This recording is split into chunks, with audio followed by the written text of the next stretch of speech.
اعوذ باللہ من الشیطان الرجیم بسم اللہ الرحمن الرحیم الحمد للہ وکفی والحمد للہ علی آلائہ والحمد للہ علی نعمائہ والحمد للہ علی ما ہدانا والشکر علی ما اولانا والحمد للہ بارئ الخلائق اجمعین والحمد للہ رب العالمین والصلاة والسلام والتحیۃ والاکرام علی سیدنا و سید الانام شفیع ذنوبنا و طبیب قلوبنا مولانا و مولا العالمین رحمتا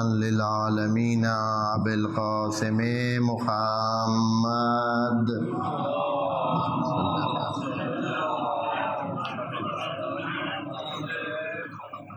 وعلى أهل بيته الطيبين الطاهرين المعصومين المنتخبين المنتجبين الصادقين والصديقين الطاهرين والمطهرين الخالصين والمخلصين والمخلصين أمراء المؤمنين والمتقين والصالحين وأمناء الله في العالمين سیما بقیت اللہ وحجت اللہ فی الارضین الذین قال اللہ تبارک و تعالی فی کتابہ بسم اللہ الرحمن الرحیم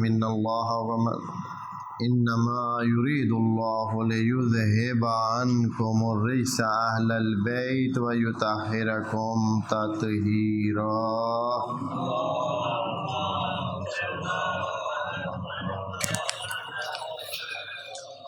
اما بعد فرب اشرح لي صدري ويسر لي امري واحلل عقدة من لساني يفقهوا قولي وقل رب ادخلني مدخل صدق واخرجني مخرج صدق واجعل لي من لدنك سلطانا نصيرا۔ بسم اللہ وباللہ وتوکلت علی اللہ۔ قال اللہ تبارک و تعالی فی محکم کتابہ و متقن بیانہ بسم اللہ الرحمن الرحیم ظہر الفساد فی البر والبحر بما کسبت ایدی الناس لیذیقہم بعض الذی عملوا لعلہم یرجعون۔ صدق اللہ العلی العظیم۔ بر محمد و آل محمد صلوات۔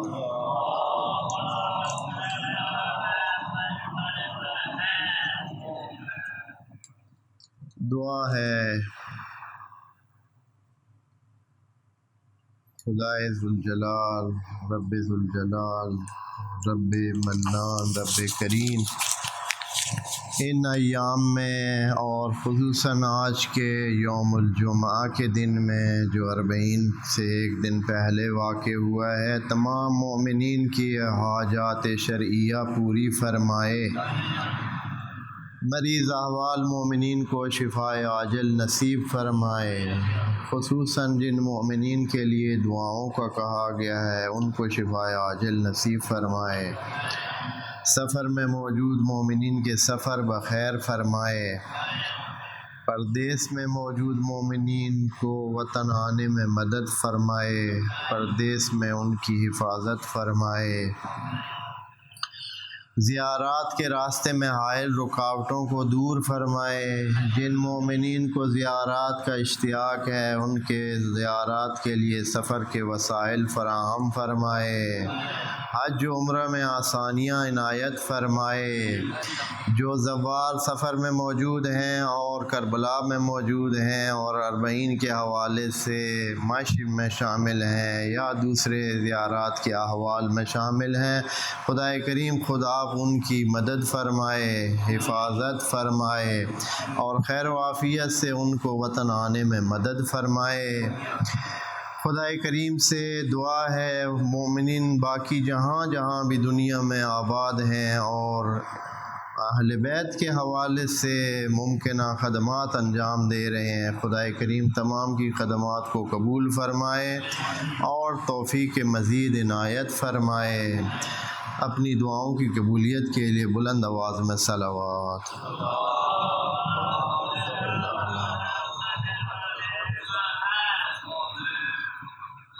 تلیہ کلام میں ایک آیت مومنین کے سامنے تلاوت کی ہے۔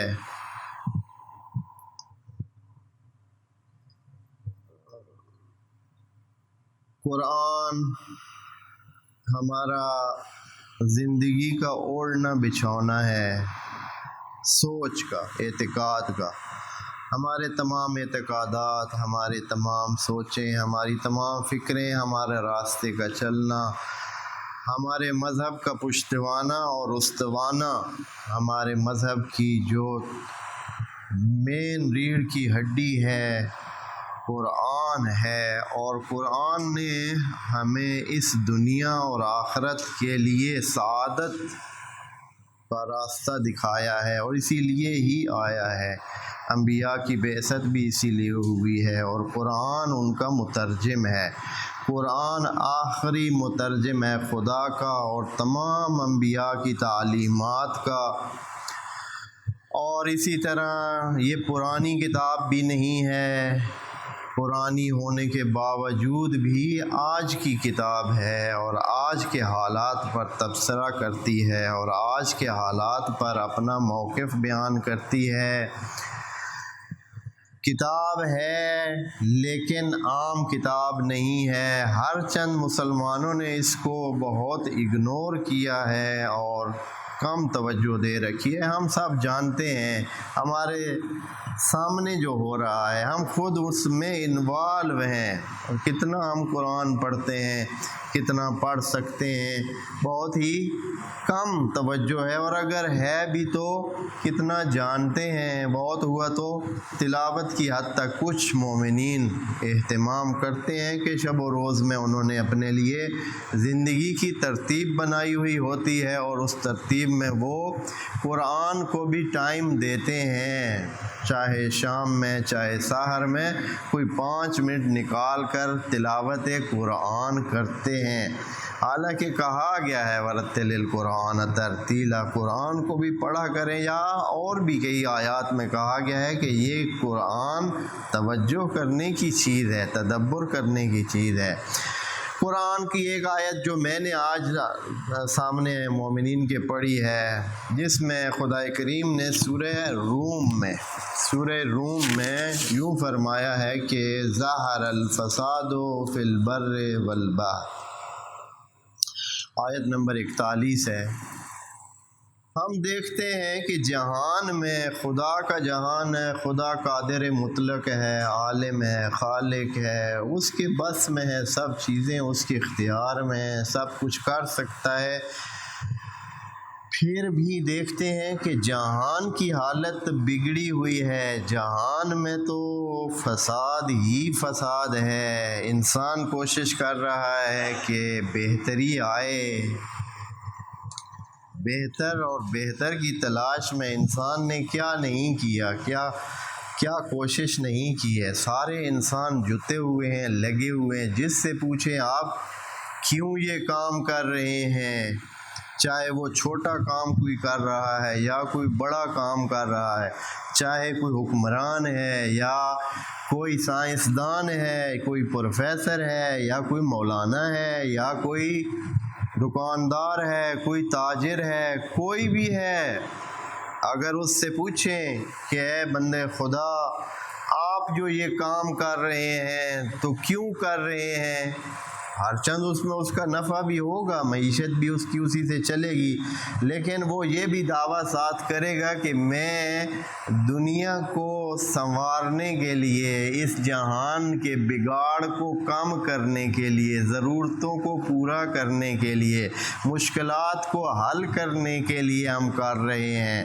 بھئی آپ سیاست میں کیوں آئے ہیں؟ تاکہ مشکلات لوگوں کی حل کر سکیں، لوگوں کے لیے آسانیاں پیدا کر سکیں۔ بھئی آپ اسپتال ہسپتال کیوں بنا رہے ہیں، آپ ڈاکٹر کیوں بن رہے ہیں؟ اس لیے بن رہا ہوں کہ لوگوں کی مشکلات حل ہوں، لوگوں کے بیماریاں دور ہوں، ان کو میں دوا تجویز کروں گا۔ آپ انجینئر کیوں بن رہے ہیں؟ تاکہ لوگوں کے لیے مناسب رہنے کی جگہ اور آنے جانے اور دوسری جو سہولیات ہیں انجینئرنگ سے وابستہ ہیں ان کو سیٹ کرنے کے لیے۔ ایک تاجر سے پوچھیں تو وہ کہتا ہے کہ میرے سامان کے لے آنے سے لوگوں کے لیے کتنی آسانیاں پیدا ہو جاتی ہیں، ان کو دور دراز جا کر چیزیں نہیں لینا پڑتی۔ پس اگر پوچھیں تو ہر بندہ اصلاح کر رہا ہے، ہر بندہ اس میں ہے کہ وہ بہتری کی طرف کچھ قدم اٹھا رہا ہے یا اس میں مدد کر رہا ہے۔ انسان کا دعویٰ تو یہ ہے کہ سارے ہی اچھائیوں میں لگے ہوئے ہیں۔ آپ پوچھیں عدالتیں کیوں ہیں، وہ بھی اصلاح کے لیے ہیں، تھانے کیوں ہیں، وہ بھی اصلاح کے لیے ہیں، جیلیں کیوں بنائی جاتی ہیں، تاکہ کچھ لوگ جو شرارتی ہیں ان کو جیلوں میں بند کیا جائے تاکہ باقی لوگ آرام سے رہیں۔ بس کوئی ہے ایسا شعبہ جس میں کہا جائے کہ لوگ اصلاح کے لیے، اچھائی کے لیے، بہتری کے لیے نہیں کر رہے؟ سارے ہی اچھائی کے لیے ہی کام کر رہے ہیں۔ سارے انسان، ہو سکتا ہے کسی کے مد نظر 2-4 آدمی کے لیے اچھائی ہو، کسی کی 10-12 کے لیے، کسی کی ہزاروں کے لیے، اور کوئی ہوں جو لاکھوں کے لیے بھلائی کرنے کا سوچ رہے ہوں، لیکن کر تو سارے ہی ایسے رہے ہیں۔ بس سارے انسان دنیا میں لگے ہوئے ہیں، کیا کر رہے ہیں؟ اچھائی کی کوشش کر رہے ہیں۔ لگتا تو یوں ہی ہے، دعویٰ تو سب کا یہی ہے، لیکن اس کے باوجود جہان ہے کہ بگڑا ہی ہوا ہے، بگڑا ہی ہوا ہے، خراب ہے، مسائل کا شکار ہے، خرابیاں ہیں کہ ختم ہی نہیں ہو رہی ہیں، بیماریاں ہیں کہ دور ہی نہیں ہو رہی ہیں، لوگوں کے مسئلے ہیں کہ ختم ہی نہیں ہو رہے ہیں۔ جہان میں بگاڑ بہت ہے، کوئی جگہ سکھی نہیں ہے، کوئی جگہ امن نہیں ہے، کوئی معاشرہ آسانی میں نہیں رہ رہا۔ ممکن ہے یہاں دور بیٹھے ہم سمجھیں کہ بعض ممالک جو کہ پیش رفتہ ہیں ٹیکنالوجی میں یا اس معاشرتی اور معاشی زندگی میں بہتری لا چکے ہیں، وہ بہت اچھی زندگی کر رہے ہیں۔ دوستو ایسا نہیں ہے، ادھر جو رہتے ہیں وہ صحیح اس میں نہیں ہیں، اتنے خوش نہیں ہیں، آسانیوں میں نہیں ہیں، بیماریوں میں ہیں، مشکلات میں ہیں، نفسیاتی مسائل کا شکار ہیں۔ وہ ایسے ایسے مسائل جو ہماری اور آپ کی دنیا دور دور تک ان سے ان کا واسطہ ہی نہیں ہے، ایسی بیماریاں، ایسی خرابیاں، ایسے معاشرتی مسائل۔ ابھی میں آج ٹائم نہیں ہے کہ اس حوالے سے بتاؤں کہ کیا مشکلات ہیں ان معاشروں میں، لیکن ہے کہاں سکھ ہے، کہاں چین ہے، کہاں مسئلے نہیں ہیں۔ تو اس کے پر سوال تو یہ پیدا ہوتا ہے، انسان بھی اچھائی کے لیے لگے ہوئے ہیں اور ادھر سے خدا کا جو جہان ہے وہ بھی خدا کا جہان ہے، تو خدا تو عالم ہے، خدا تو قادر ہے، پھر خرابیاں کیوں ہیں؟ پھر اتنا بگاڑ کیوں ہیں؟ لوگ اتنے کس مپوسی کی زندگی کیوں گزار رہے ہیں؟ اب کتنے فیصد لوگ دنیا میں ذلیل و خوار زندگی گزار رہے ہیں؟ اگر آپ کو پرسنٹیج بتاؤں تو 80 سے اوپر % ہے۔ یہ دنیا میں طے شدہ ہے کہ تمام وسائل 20% آبادی کے پاس ہیں، 80% وسائل دنیا کے 20% آبادی کے پاس ہیں، اور 20% وسائل دنیا کے 80% آبادی کے پاس ہیں۔ یہ میری بتائی ہوئی بات نہیں ہے، یہ معروف و معجور اور سارے اسٹیٹسٹکس اسی طرح بتا رہے ہیں، دنیا کے معیشت دان سب کو پتہ ہے کہ اس طرح ہی ہے، تو یقیناً خرابیاں ہیں۔ تو پھر یہ سوال پیدا ہوتا ہے، اللہ تیرا جہان ہے، اور پھر اس پر مزید مستضاد یہ کہ یہ جو زلزلہ جات ہیں، یہ جو آتش آگیں لگی ہوئی ہیں، اب اس وقت ابھی جب ہم بیٹھے ہیں بات کر رہے ہیں، دنیا کے 20 ملکوں میں آگ لگی ہوئی ہے جس کو انسان بجھا ہی نہیں پا رہا۔ 20 ملکوں میں سیلاب آئے ہوئے ہیں، پاکستان میں بھی ہے، پاکستان میں زیادہ ہیں، پورے جہان میں یہ مسئلہ ہے۔ اب جاپان میں بھی سیلاب آئے ہوئے، وہاں بھی بہت تباہی ہوئی ہے، لیکن وسائل والے ملک ہیں، جلدی سے کور کر لیتے ہیں۔ امریکہ میں بھی سیلاب آئے ہوئے ہیں، بہت سیلاب آئے ہیں۔ ہندوستان تو اپنا ہمسایہ ہے، یہاں تو اپنی سی حالت رہتی ہے تقریباً۔ تو یہ اتنے مسائل، اتنے سلسلے، قرآن کا کیا موقف ہے؟ خدا کریم کا موقف کیا ہے؟ ادھر کیا فرماتا ہے اللہ؟ اس آیت میں خدا کریم وضاحت فرماتا ہے۔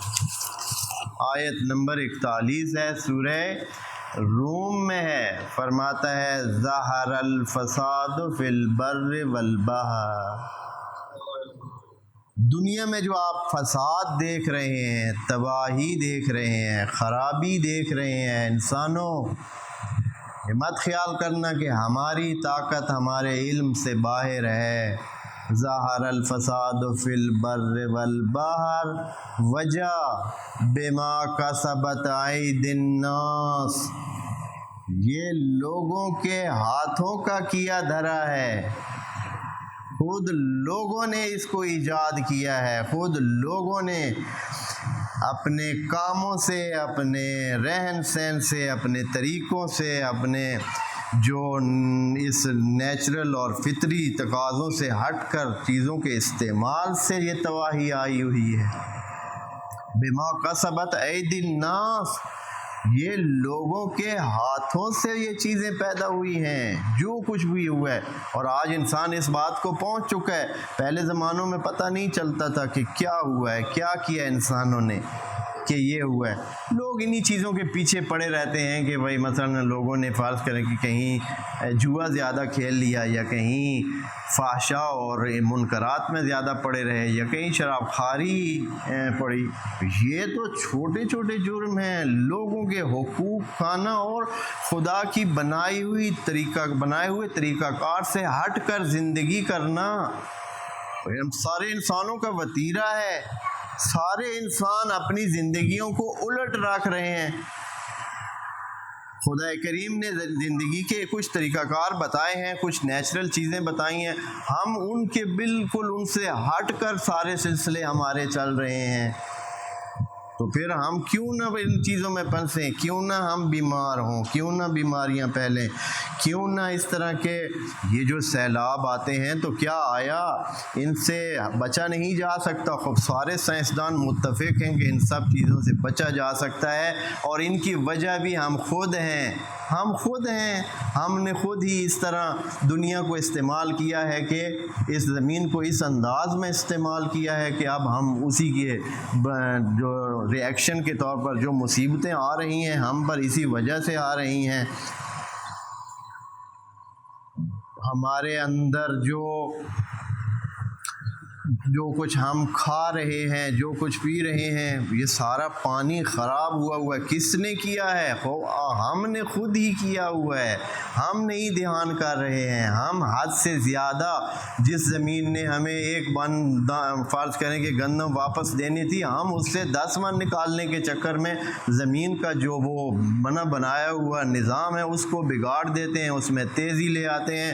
اگر گائے نے 2 کلو دودھ دینا ہے تو ہم اس کو مختلف قسم کے انجیکشن اور دوائیں دے کر 4 کلو 6 کلو نکالنا چاہتے ہیں دودھ۔ اب یہ چیزیں جب ہوں گی تو پھر کیا ہوگا؟ اور وہی چیزیں ہمارے اندر جائیں گی۔ وہی جب ہم ایک زمین سے حد سے زیادہ وہ نکالیں گے، وہ اس کی پروڈکشن چاہیں گے تو یقیناً زمین کی حالت کو بگاڑیں گے، اس کے بعض چیزوں میں تیزی لائیں گے۔ جب تیزی لائیں گے تو پھر وہ ایسے تو نہیں ہے کہ صرف ایک زاویے سے تیز ہوگی اور خرابیاں باقی چھوڑ دے گی، یقیناً ایسے ہوگا۔ کتنی خرابیاں ہیں جو ابھی انسان اپنی اس زندگی میں لا چکے ہیں، اور اس کی وجہ کون ہے؟ ان سیلابوں کی وجہ کون ہے؟ ابھی آئے ہیں، حتیٰ وہ جو اقوام متحدہ کا جنرل سیکرٹری ہے وہ بھی کہتا ہے کہ دوسرے ممالک نے خرابیاں کی ہیں اور پاکستان اس کا خمیازہ بھگت رہا ہے۔ یہ اس کا کہنا ہے، آ کر اس نے یہاں کہا ہے۔ اور سارے انسان لگے ہوئے ہیں خرابیوں میں۔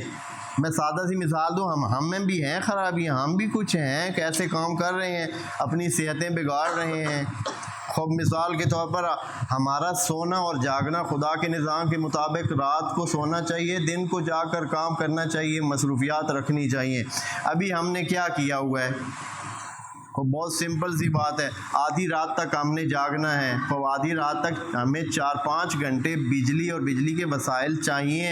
ہم 12 بجے تک جاگتے ہیں، اکثریت گاؤں میں ذرا جلدی سو جاتے ہیں، تو کم از کم 3-4 گھنٹے رات کے ہم دن بنا کر اس کو استعمال کرتے ہیں، اور دوسری طرف جو دن ہو چکا ہوتا ہے 5:45 بجے 5:30 بجے دن ہو چکا ہوتا ہے، ہمارا دن تو 9 بجے ہوتا ہے، اور 3 گھنٹے ادھر سے ادھر چلے گئے اور ادھر سے۔ اب اس کے لیے کیا وسائل نہیں چاہیے؟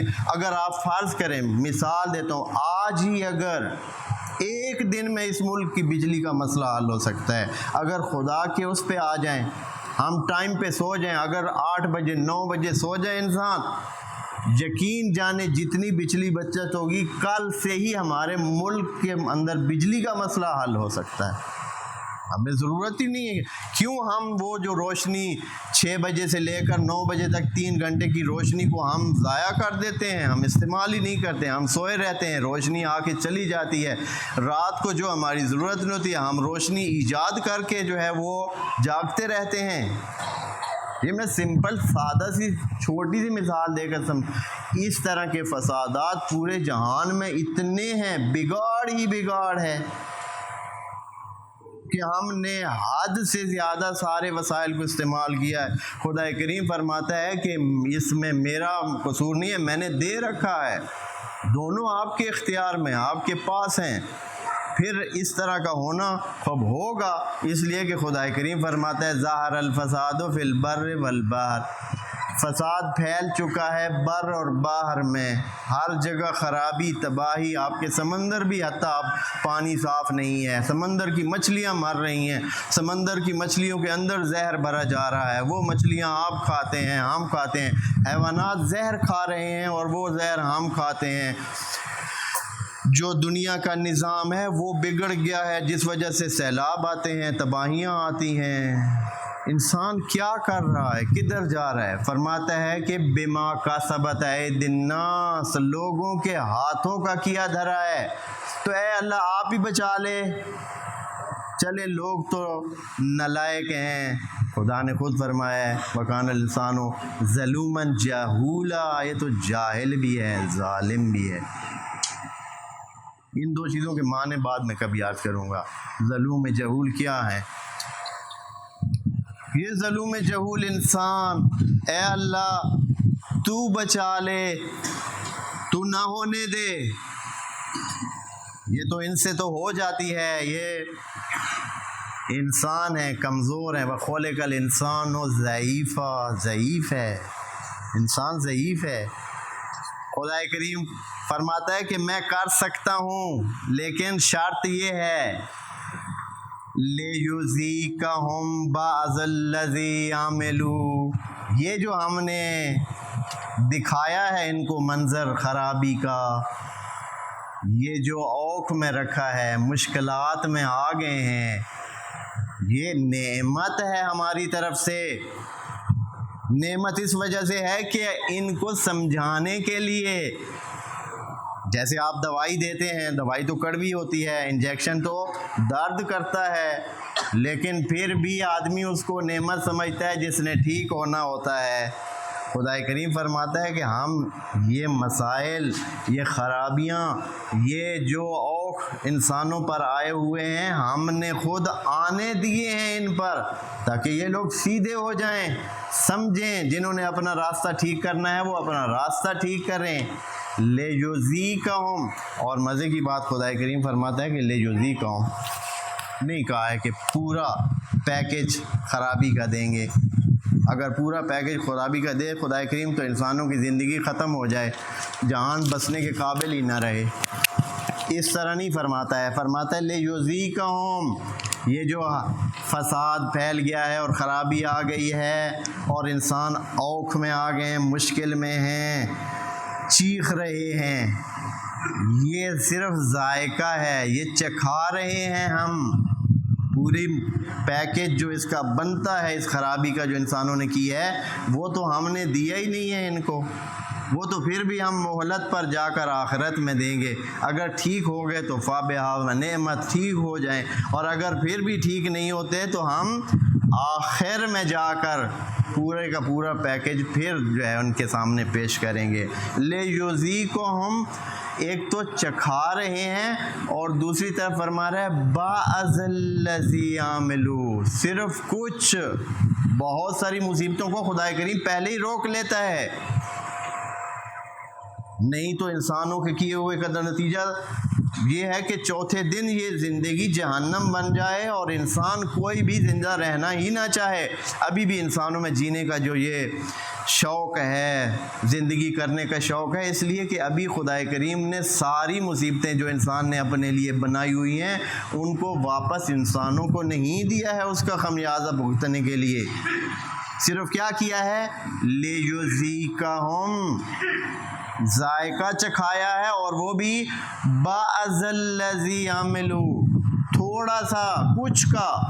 ساری مصیبتیں تو انسان کی طرف واپس بھیجی ہی نہیں ہیں ابھی. لعلہم، کیوں اللہ کیوں اس طرح کیا ہے؟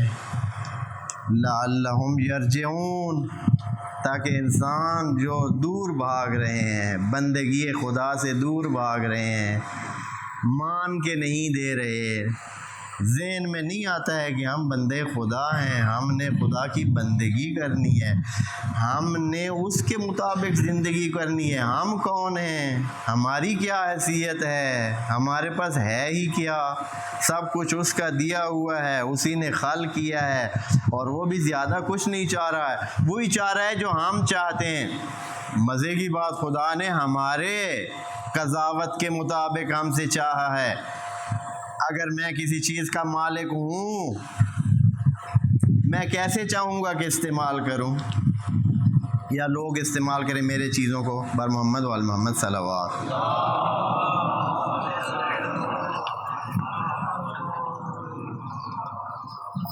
اگر ہم یہ چاہتے ہیں، تھوڑے سے مالک ہوتے ہیں، تھوڑی سی، بہت زیادہ بھی مالک نہیں ہوتے، تو پھر بھی ہم چاہتے ہیں کہ ہماری مرضی چلے. تو جو سب کچھ کا مالک ہے تو وہ کیسے چاہے گا؟ جو خالق بھی ہے، مالک بھی ہے، اول کا بھی مالک ہے، آخر کا بھی ہے. ہم تو عارضی مالک ہوتے ہیں، پھر بھی ہم اس طرح چاہتے ہیں کہ یہ ہماری مرضی چلے. تو خدا کی مرضی کیسے ہوگی؟ وہ کس طرح کا مالک ہے؟ ہاں، تو خدا کریم فرماتا ہے سورہ روم کی آیت نمبر 41 میں، ظہر الفساد فی البر والبحر. دوبارہ مومنین کی یادآوری کے لیے پڑھ دیتا ہوں آیت کو. سورہ روم آیت نمبر 41 کے یہ جو جہان فساد سے بھرا ہوا آپ کو نظر آتا ہے، بما کسبت ایدی الناس، یہ لوگوں کے اپنے ہاتھوں کا کیا دھرا ہے. ہم اپنے لیے خود مصیبتیں بنا رہے ہیں، ہم اپنے بچوں کو خود بگاڑ رہے ہیں، ہم اپنے معاشرے کو خود خراب کر رہے ہیں، اور پھر پھنس کر کہتے ہیں کہ اللہ ہمیں نکال. پھر بھی جب نکلنے کے لیے بھی جو کام کرتے ہیں وہ بھی مزید پنسانے والا کام کرتے ہیں. کتنی خرابیاں ہیں، انسان کتنا دور ہو چکا ہے خدا کے راستے سے. اہل بیت کے راستے پہ آئیں، اہل بیت کتنی مزیدار زندگی گزار گئے ہیں، مختصر زندگی اور مفید، نہ کوئی رولا نہ کوئی مسئلہ. یہ تو وہ نالائق تھے جنہوں نے پہچانا نہیں ہے، اور انہوں نے اپنے اسی فساد کی زندگی کو برقرار رکھنے کے لیے وہ جو فساد نہیں چاہتے تھے ان کو راستے سے ہٹایا ہے. اہل بیت کا ان کے ساتھ کیا مسئلہ تھا؟ کوئی لین دین تھا؟ کوئی مسئلے تھے؟ نہیں، یہی تھا کہ وہ ان کی اس فسادی زندگی سے کے لیے مانے تھے. وہ چاہتے تھے کہ انسان صلاح کے ساتھ رہے، اصلاح کے ساتھ رہے، صحیح زندگی اور سعادت والی زندگی کرے. تو خدا کریم فرماتا ہے کہ یہ جو فساد آپ دیکھ رہے ہیں، لیجزیکہم بعض الذی عملوا، جو کچھ انہوں نے کیا ہے اس کا تھوڑا سا مزہ چکھانے کے لیے ہم پیش کر رہے ہیں. لعلہم یرجعون، اور یہ بھی اس لیے ہے کہ انسانوں آپ کے پاس فرصت ہے، آپ کو یہ جو تھوڑا سا اوقھ دیا جا رہا ہے تاکہ آپ کو سوچنے کا موقع ملے اور آپ واپس آ جائیں. خدا کریم سے دعا ہے خدا کریم ہمیں قرآن کو سمجھنے اور اس کے مطابق اپنی زندگی ڈھالنے میں مدد فرمائے. السلام علیکم ورحمۃ اللہ وبرکاتہ.